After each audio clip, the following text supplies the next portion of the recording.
to the Rhinebeck Reformed Church. This is Pastor Luis here. I would like to wish our viewers a blessed and happy Mother's Day. I wish that I can tell you in person, but with God before us, I hope to soon remind you how meaningful each one of you has been to my ministry and well-being. The prophet Isaiah in chapter 66 and verse 13 once said the following words, "As one whom his mother comforts, so I will comfort you." In this sacred sanctuary, on this sacred Sunday, we honor the memory of all those mothers who were not physically with us. We know that their wise counsel and their spirit and their values will endure and live with us and continue to guide us through life. But we also take time to honor all of those biological, surrogate, and spiritual mothers who continue to comfort us, to guide us in life, and to lead us with their wonderful moral and spiritual example. I wish all of you a happy and blessed Mother's Day in the face of the impositions and restrictions that we have to deal with related to the coronavirus. If you have any questions pertaining to our programming, please email us at rhinebeckreformed.net. And please do not forget to follow us on Facebook and Instagram and to share with us how this programming continues to be a blessing to your life and continues to encourage you to remain focused and strong in your faith. Amen.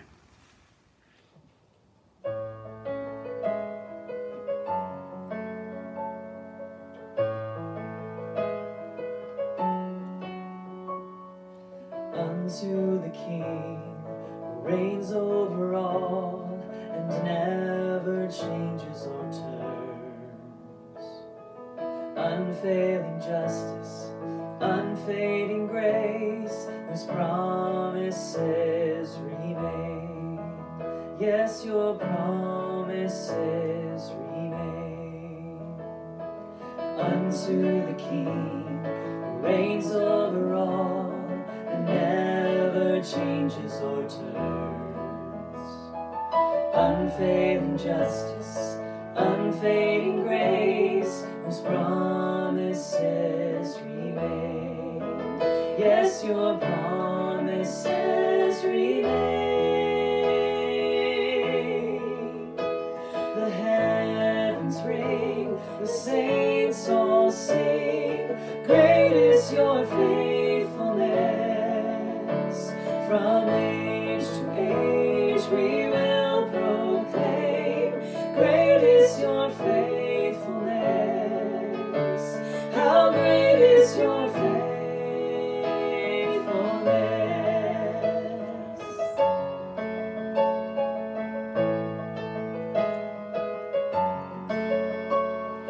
Everything changes, but you stay the same. Your word and kingdom endure.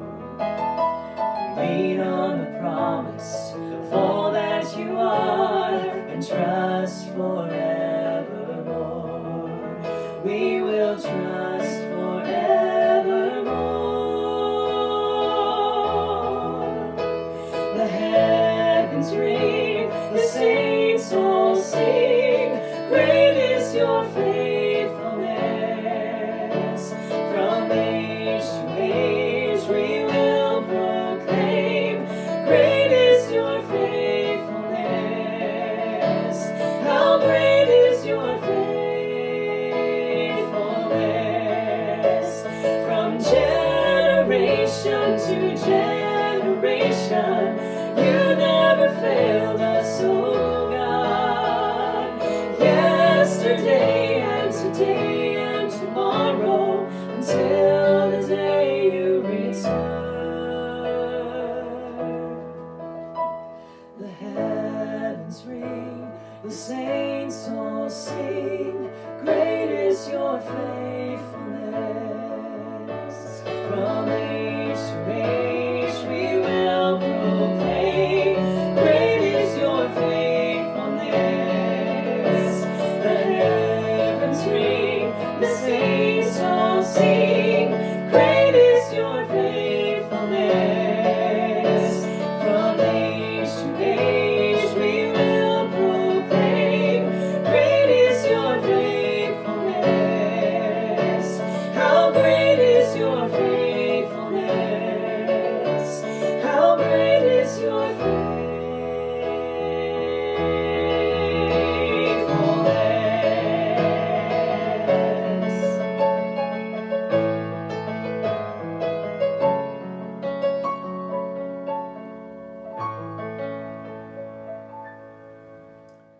Good morning. I'm reading from the book of John, chapter 14, verses 1 through 14. Jesus comforts his disciples. Do not let your hearts be troubled. You believe in God, believe also in me. My Father's house has many rooms. If that were not so, would I have told you that I am going there to prepare a place for you? And if I go and prepare a place for you, I will come back and take you to be with me, that you also may be where I am. You know the way to the place where I am going. And Thomas said, Lord, we don't know where you are going, so how can we know the way? And Jesus answered, I am the way, the truth, and the life. No one comes to the Father except through me. If you really know me, you will know my Father as well. From now on, you do know him and have seen him. Philip said, Lord, show us the Father, and that will be enough for us. Jesus answered, Don't you know me, Philip? Even after I have been among you such a long time, anyone who has seen me has seen the Father. How can you say, show us the Father? Don't you believe that I am in the Father, and that the Father is in me? The words I say to you, I do not speak on my own authority. Rather, it is the Father living in me who is doing his work. Believe me when I say that I am in the Father and the Father is in me, or at least believe on the evidence of the works themselves. Very truly, I tell you, whoever believes in me will do the works I have been doing, and they will do even greater things than these, because I am going to the Father. And I will do whatever you ask in my name, so that the Father may be glorified in the Son. You may ask me for anything in my name, and I will do it. The word of our Lord. Thanks be to God. One of the more memorable words that Jesus ever said were as follows: do not let your hearts be troubled. Now, 2,000 years ago, the heart was considered the seat of human emotions. Thanks to the advent of neuroscience, we now know that the brain is the seat of human emotions. Probably if Jesus were on earth today, physically speaking, in your world, in our world, he would have said, do not let your mind be troubled. Today's discussion on the topic or subject of trouble is appropriate. Why? Consider the troubles of our present age and how these troubles are happening in spades. Many of us feel as if we are going to lose our minds. For an avid baseball fan such as your humble servant, the prospect of having an abbreviated baseball season is very unsettling, very troubling. But all kidding aside, there are other serious matters which is causing us as individuals and collectively as a society to feel troubled. For instance, we're dealing with a shaky economy. Recently, I read a report that said that jobless claims hit 33 million in 7 weeks. How can Jesus ask us not to be troubled? We live in a presidential election year, just 6 months away, where the stakes are high and the polarization revolving around combustible issues has many of us feeling concerned and troubled. How can Jesus ask us not to feel troubled? We're still dealing with the impact of the coronavirus, and there are scientists who believe that, and I quote, the world should brace itself for a second and even third wave of the coronavirus pandemic before sufficient immunity to the virus is achieved in the population. End of quote. How can Jesus ask us not to feel troubled? We live in tough and demanding times, so much so that many of us want to express what the Peanuts character Charlie Brown said to Linus, and I quote, my anxieties have anxieties. So many layers of anxieties, so many layers of troubles. But the good news this morning is that Jesus offers us 2 helpful responses to trouble in our lesson. First suggestion by Jesus made in our lesson is remain optimistic. This is a reminder for each one of us to develop perspective. When Jesus said the words, do not allow your heart to be troubled, he was fully aware that we live in a venial and vulnerable world. In fact, he said in John chapter 16 and verse 33, in this world you will have trouble. So Jesus is not talking to us as an abstract preacher. He is talking to us as someone who had his share of troubles in the world and as someone who was going to face many more troubles. In other words, Jesus was not just having a bad day. To place Jesus' words in their proper context, Jesus was telling his 12 apostles that he was going to no longer be physically with them. As a matter of fact, in this passage, Jesus is announcing his physical departure from this world in the form of his death on the cross, followed by his resurrection and then his ascension. Naturally, the apostles could not accept the prospect of losing Jesus and of doing ministry in this world without him. Who was going to guide them? Who was going to inspire them? Who was going to motivate them to continue to carry on with this wonderful mission? They felt lost and troubled, so much so that one of them, named Thomas, asked Jesus, "Show us the way." Now, Jesus responds to Thomas and the other apostles with the well-known verse, "I am the way, the truth, and the life." This was Jesus' way of saying that God is always going to be found where God is most needed. Jesus never abandoned us in the face of trouble, adversity, sorrow, sickness, and even death itself. The person of faith always lived with the optimism of better things to come. As people of faith, we have the hope and we have the conviction that sickness, trouble, and death will not have the final word. This is one of the reasons that Jesus said to them, "In my Father's house there are many rooms. I go and prepare a place for you. I will come back and take you to be with me." In other words, Jesus is telling them that he will not forget them and that they were going to see each other again in heaven. Now, the implication of this verse is really profound for not only the apostles, but for you and I. Jesus is telling us that we are going to see our deceased loved ones again. Now, optimism allows us to expand our horizons. Optimism allows us to have the inner strength to not just cope with trouble, but to overcome trouble. To illustrate how optimism works and how it can be acquired, historian tells us that one faithful Christmas Eve in 1898, during the Spanish-American War, that the northern and southern troops joined together to sing the hymn, "How Firm a Foundation." Do you know that hymn? One of the evocative verses found in that hymn goes as follows: "Fear not, I am with thee. Oh, do not be dismayed. For I am thy God and will still give thee aid. I will strengthen thee, help thee, and cause thee to stand, upheld by my righteous, omnipotent hand."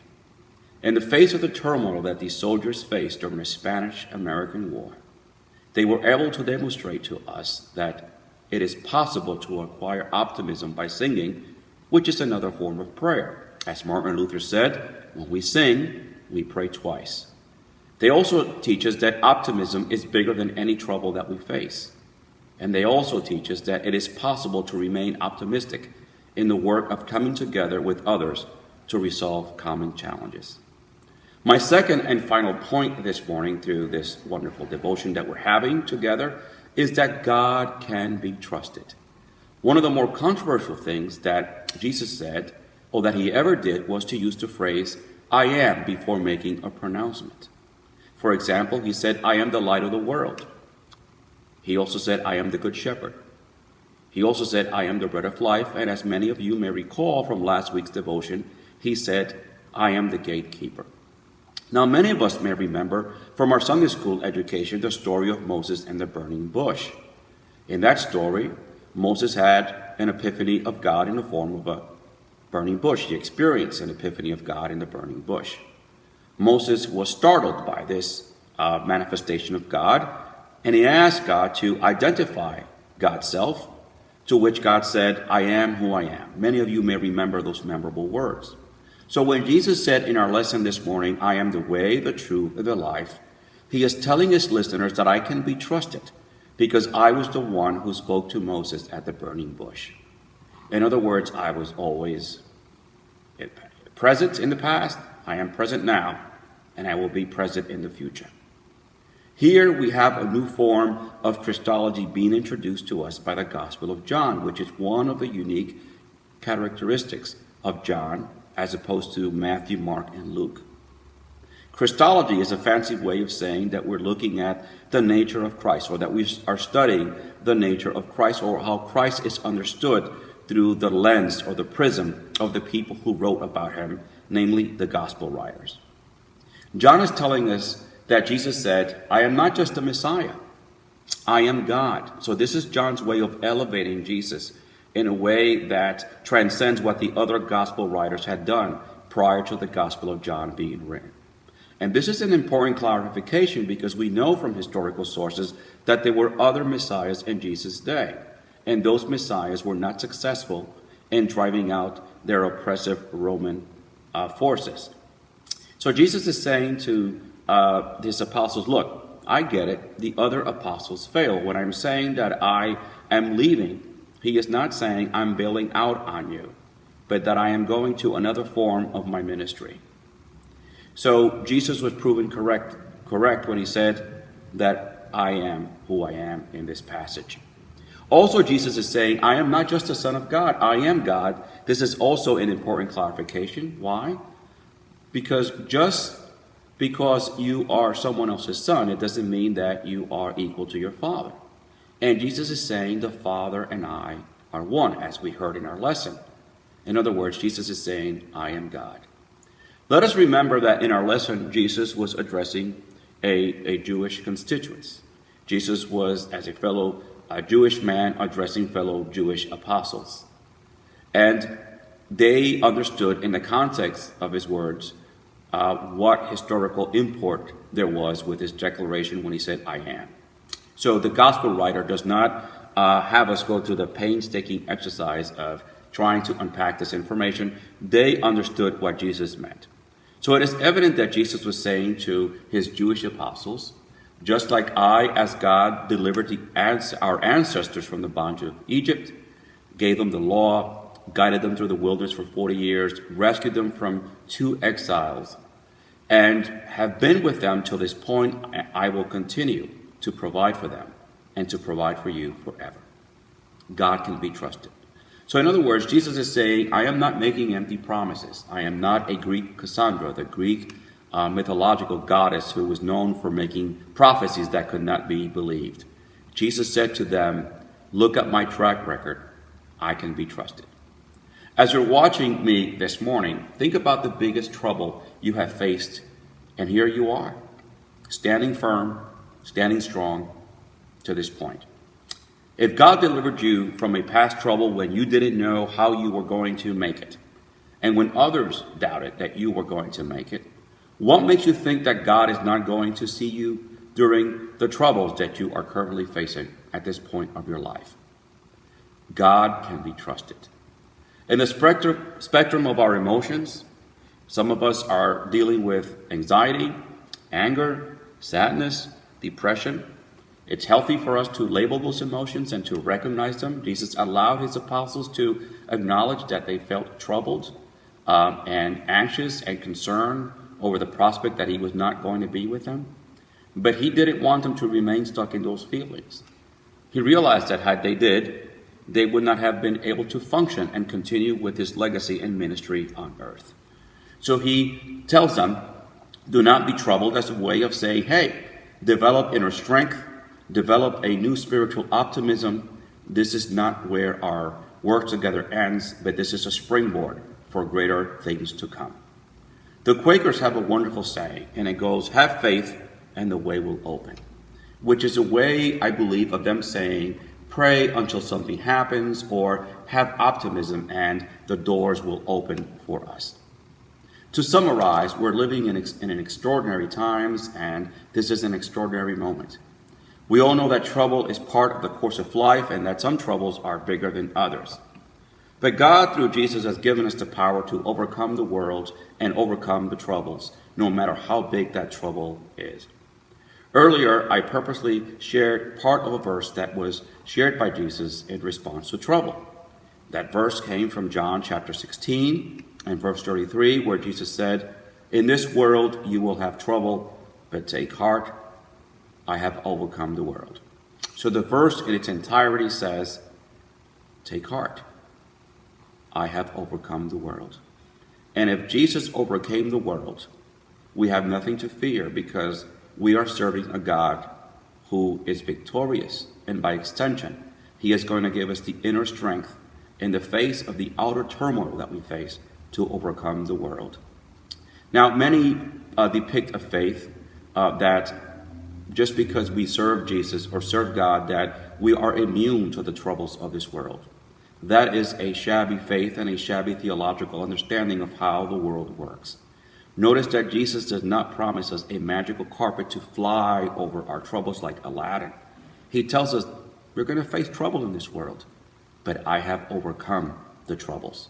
And just like I overcame the troubles, Jesus says, you too will overcome whatever trouble you face. So, beloved, remain optimistic. And if we trust, we're going to overcome our troubles. And if we trust in God's promises to each one of us, we will live a victorious life, now and forever. Amen. Good evening, friends. Let not your heart be troubled. We'll sing an Alleluia instead.